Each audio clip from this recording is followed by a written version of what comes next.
విషయాలు. యేసుప్రభు వారే స్వయంగా ఈ యుగ సమాప్తికి యేసుప్రభు వారు ఒంటరిగా ఉన్నప్పుడు శిష్యులందరూ కలిసి యేసుప్రభు వారిని ఒక విషయం అడుగుతారు. ఏంటి ఆ విషయం అంటే, ఈ అంత్య దినాలలో జరగబోయేటటువంటి అంటే ఈ యుగ సమాప్తికి మీ యొక్క రాకడికి గుర్తులు ఏంటి ప్రభువా అని చెప్పేసి యేసుప్రభు వారిని శిష్యులందరూ కలిసి అడుగుతారు. అయితే యేసుప్రభు వారే స్వయంగా తన నోటితో చెప్పినటువంటి కొన్ని ప్రాముఖ్యమైన విషయాలు మనం ఈ రోజు తెలుసుకుందాం. ఇవి చాలా ప్రాముఖ్యమైన విషయాలు. మనందరం కూడా ఇప్పుడున్న పరిస్థితుల్లో మనందరం కూడా వీటిని జ్ఞాపకం చేసుకొని ఆయన రాకడికి సిద్ధపడాల్సినటువంటి సమయం ఇది. కాబట్టి దేవుడు చెప్తున్నటువంటి, యేసుక్రీస్తు చెప్పినటువంటి విషయాలలో ఎన్ని జరిగినాయి, ఎన్ని ఇంకా జరగాల్సి ఉంది అనేవి మనము చూద్దాం. అలాగే ఇవన్నీ కూడా మనం జరుగుతున్నప్పుడు దేవుడు మనందరం కూడా అలర్ట్ గా ఉండమని చెప్పాడు.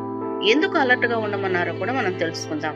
యేసుక్రీస్తు ప్రభు వారు ఒంటరిగా ఒలీవ కొండ మీద కూర్చొని ఉన్నప్పుడు శిష్యులు ఆయన దగ్గరకు వచ్చి కొన్ని ప్రాముఖ్యమైన విషయాలు అడుగుతారు. ఏంటి ఆ ప్రాముఖ్యమైన విషయాలంటే, వారు యేసుక్రీస్తు ప్రభుని ఒక మాట అడుగుతారు. ప్రభా, నీ రాకడికి ఈ యుగాంతానికి గుర్తులేంటి ప్రభా, సూచనలేంటి ప్రభా, మాకు చెప్పండి అన్నప్పుడు యేసుక్రీస్తు ప్రభు అన్ని విషయం, ఏ విషయం కూడా ఆయన దాయకున్న అన్ని విషయాలు కూడా వివరంగా, పూర్తిగా అన్ని కూడా స్పష్టంగా, క్లియర్ గా, ఎటువంటి ఉపమానం లేకుండా అన్ని కూడా క్లియర్ గా చెప్తారు. వాటిలో మొట్టమొదటి విషయం ఏంటంటే, మీరు మోసపోకుండా చూసుకోండి అంటాడు. మోసపోకుండా చూసుకోండి అన్న విషయం మొట్టమొదటగా యేసుక్రీస్తు ప్రభు వారు శిష్యులకి చెప్తారు. ఆయన చెప్పిన గుర్తులలో మరి నా రాకడికి యుగ సమాప్తికి ఆ సమయంలో, యుగ సమాప్తం అయ్యే సమయంలో గాని, నా రాకడ సమయంలో గాని ఎక్కువగా మోసాలు జరుగుతాయి. ఏ విధంగా జరుగుతాయి? యేసుక్రీస్తు పేరు మీదే, ఆయన పేరును ఉపయోగించుకొని మోసాలు చేస్తారు. కాబట్టి ఈ విషయంలో మీరు జాగ్రత్తగా ఉండండి అని చెప్పేసి మొట్టమొదటి గుర్తు మోసపోకుండా ఉండండి అని చెప్తారు. ఆ మోసము ఏ విధంగా చేస్తారు, ఏ విధంగా మనం మోసపోతాం అనేది చూద్దాం. మరి యేసుక్రీస్తు పేరు మీద వచ్చేటటువంటి ఆ మోసగాళ్ళు ఎవరంటే, ముందుగా నేను కొన్ని విషయాలు ఇండైరెక్ట్ గా చెప్తాను, మీరు అర్థం చేసుకోవాలి.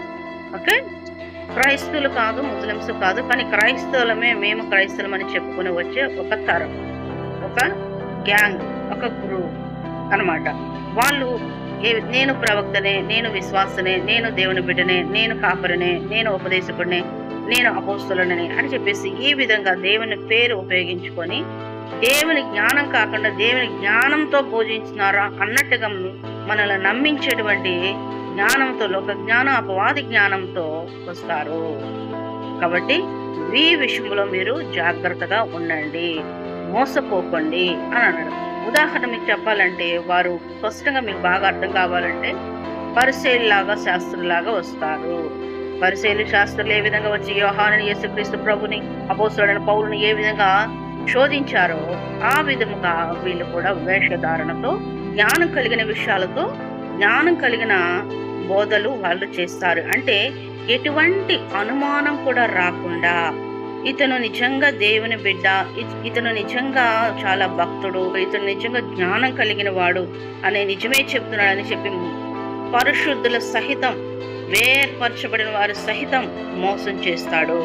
కేవలం దేవుని ఉపయోగించుకొని, యేసుక్రీస్తు పేరు చెప్పుకొని ముందుగా జ్ఞానాన్ని ఉపయోగిస్తాడు. ఏ విధమైనటువంటి జ్ఞానం కలిగి బోధిస్తాడు? బైబిల్ జ్ఞానం కలిగి బోధించడు. అతను తెలుసు, అన్ని నాకు తెలుసు అని చెప్పేసి బోధిస్తాడు. మీకు ఎగ్జాంపుల్ చెప్తాను. ఎగ్జాంపుల్ ఏ విధంగా అంటే, మనం ఏదన్నా ఒక వాక్యాన్ని చదువుతాం, ఆ వాక్యాన్ని పరిశుద్ధాత్మ మనకు బోధిస్తాడు కదా. ఆ వాక్యం, బోధించిన వాక్యం ఏదైతే ఉందో ఆ వాక్యం అది రాంగు, అది అలా కాదు, అది ఇలా అని చెప్పేసి బోధిస్తాడు. ఇంకొకటి మీకు పరిసయ్యులు, శాస్త్రులను గుర్తు చేస్తున్నా. పరిసయ్యులు, శాస్త్రులు అందరూ కూడా మరి దేవాలయంలో యేసుక్రీస్తు బోధిస్తున్నప్పుడు ఏ విధంగా వచ్చి ఆయనను శోధించారు, ఏ విధంగా మళ్ళీ తర్వాత బాప్తీసం ఇచ్చి యోహాను కూడా ఏ విధంగా శోధించారు. సో ఆ విధంగా తెలిసిన వాడిలాగా అన్ని నాకు తెలుసు, నేను మహాజ్ఞానిని అన్నట్టుగా మాట్లాడతాడు. కాబట్టి ఈ విషయాన్ని మీరు బాగా గుర్తుంచుకోవాలి. పరిసయ్యులు, శాస్త్రులు ఏ విధంగా యేసుక్రీస్తు ప్రభువాన్ని శోధించారు, అపోస్తలుడైన పౌలును శోధించారు, బాప్తీసం ఇచ్చి యోహాను శోధించారు, అలాగే మనల్ని కూడా ఈ రోజున అది అలా కాదు ఇలానే బోధిస్తారు. ఈ పరిసయ్యులు శాస్త్రులు ఎవరంటే, నేను ఇండైరెక్ట్ గా చెప్తున్నాను, మీరు గుర్తుపెట్టుకోవాలి. మన దేవుని నమ్ముకునే దేవునిలో నుంచి వచ్చిన వారు కాదు. ఇదే మీకు హింట్. క్రైస్తవుల నుంచి రాడు, ముస్లిమ్స్ నుంచి రాడు. మీరు అర్థం చేసుకోవాలి. ఓకే, అర్థమయ్యే ఉంటుంది. సో ఈ వేషధారణ వేసుకుని పలువురిని సహితం మోసం చేస్తూ వాడు కొన్ని బ్యాచెస్ పెట్టుకుంటాడు. కొన్ని గ్రూప్స్ పెట్టుకుంటాడు. అంటే వాడు కొంతమంది శిష్యుల్ని ఏర్పాటు చేసుకుంటాడు. ఆ శిష్యులు గ్రూపులుగా ఉంటారు. కొన్ని వేల మంది శిష్యులు ఉంటారు. చాలా మంది శిష్యులను పెట్టుకుంటాడు. అయితే వీళ్ళందరికీ ట్రైనింగ్ ఇచ్చిన తర్వాత కొన్ని ఏరియాస్కి వెళ్ళి మీరు ఇక్కడున్న వాళ్ళని ఏం చేయాలి, ఇక్కడున్న వాళ్ళకి ఎలా చెప్పాలి అని వాళ్ళకి జీతం ఇచ్చి ట్రైనింగ్ ఇచ్చి వాళ్ళకి నేర్పించి వాడి ట్రాప్ లో ఉంచుకొని ఏర్పరచబడిన వారిని, క్రైస్తవులను, పరిశుద్ధులను, దేవునితో సాంగత్యం కలిగి నిత్యము దేవుని కోసం బ్రతికే వారిని కూడా వాడు మోసం చేయడానికి ప్లాన్ వేస్తాడు అన్నమాట.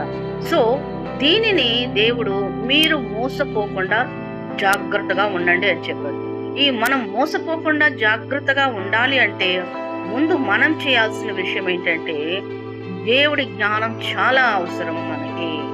దేవుని జ్ఞానం ఎలా అవసరం అంటే, నిజంగా బైబిల్ చదివితేనే మనకు ఆ జ్ఞానం అనేది వస్తుంది. ప్రార్థన చేసి దేవుణ్ణి అడిగితేనే వస్తుంది. యెహోవా యందు భయభక్తులు కలిగి ఉంటే జ్ఞానముకు మూలం అని చెప్పేసి మనకు బైబిల్లో స్పష్టంగా రాసి పెట్టించాడు దేవుడు. కాబట్టి ఎప్పుడైతే మనం దేవుని యందు భయభక్తులు కలిగి ఉంటామో దేవుడు మనల్ని కాపాడటానికి ఆ గ్యాంగ్ నుంచి, ఆ గ్రూప్ నుంచి, ఆ యొక్క దుష్టత్వ సాంగత్యం నుంచి, లేకపోతే ఈ లోక జ్ఞానం నుంచి, సాతాని జ్ఞానం నుంచి, సాతాని వేసే తంత్ర మంత్ర ప్రయోగాలు, క్షుద్రబుద్ధి, వీటన్నిటి నుంచి పడేసే కుయుక్తులు, పడేసే తంత్రాలు అన్నిటి నుంచి కూడా దేవుడు మనం ఎప్పుడు కాపాడుతాడంటే, మనం ఆయన యందు భయభక్తులు కలిగి ఆయన అంటి పెట్టుకొని ఆయన జ్ఞానం కలిగి నడుచుకున్నప్పుడు, ఆయన జ్ఞానం కలిగి మనం జీవిస్తున్నప్పుడు, ఆయనతో నడుస్తున్నప్పుడు, బైబిల్ని రోజు చదువుచున్నప్పుడు మనం ఇవన్నీ కూడా గ్రహించగలుగుతాం. లేకపోతే నువ్వు దేవునితో సాంగత్యం లేకపోతే, దేవునితో నువ్వు నడవకపోతే వాడి చేతులు నువ్వు మోసపోతావు. అందుకే యేసుక్రీస్తు ప్రభువారు ముందుగా మీరు మోసపోకుండా చూసుకోండి అని చెప్పారు. సో వీడు యేసే యొక్క జ్ఞానమైనటువంటి బోధలేంటి, తర్వాత వాడు ఏ విధంగా తన గ్యాంగ్ని ఎలా పంపిస్తాడు, ఏమేమి ట్రైనింగ్ ఇస్తాడు, ఏ విధంగా గ్రూపులు ఏర్పరచుకొని ఎట్లా పంపిస్తాడు అనేది సెకండ్ పార్ట్ లో మీకు చెప్తాను. Okay, thank you all. God bless you.